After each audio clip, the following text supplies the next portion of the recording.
This is a little goodbye to the Nice Trails project, which has been running from 2016.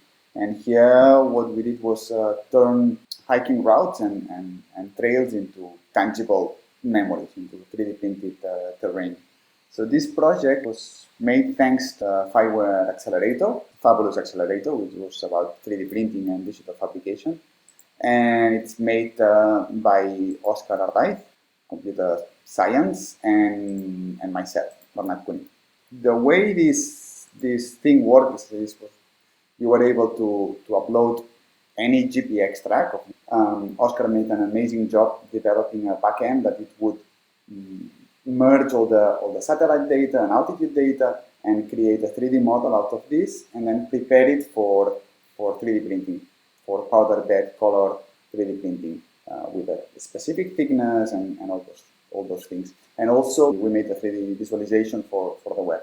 And also because sometimes the trails are very, very long and then the altitude is not that much, then we implemented some kind of enhancer, these altitude enhancers, to make things a bit more dramatic. We did many places on Earth. I did discover many fantastic places. We tried something with snow and ski resorts place. Yeah, we did lots of experiments. Right? So we also did some large scale prints. So we did in other materials. We tried ceramic. We tried many things. So it has been good. And okay, the object itself, it was this kind of a 3D printed sandstone. So it was a little bit brittle, so it would fall on the ground would break.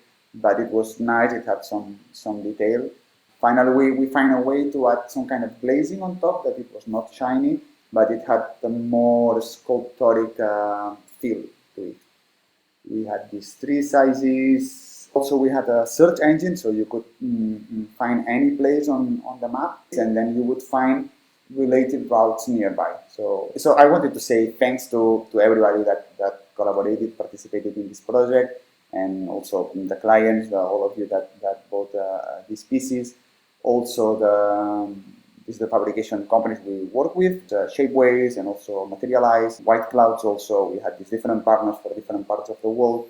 The way we are closing this is because now there's other alternatives, there's other ways on the web to visualize terrain, there's other apps that do this. So just to make it a bit more accessible, maybe it's not worth. It was a very nice moment that this happened. It was a bit on the boom of digital fabrication, and I think it's done. It's nice. We enjoy very much. So we close it. Okay. Thank you very much.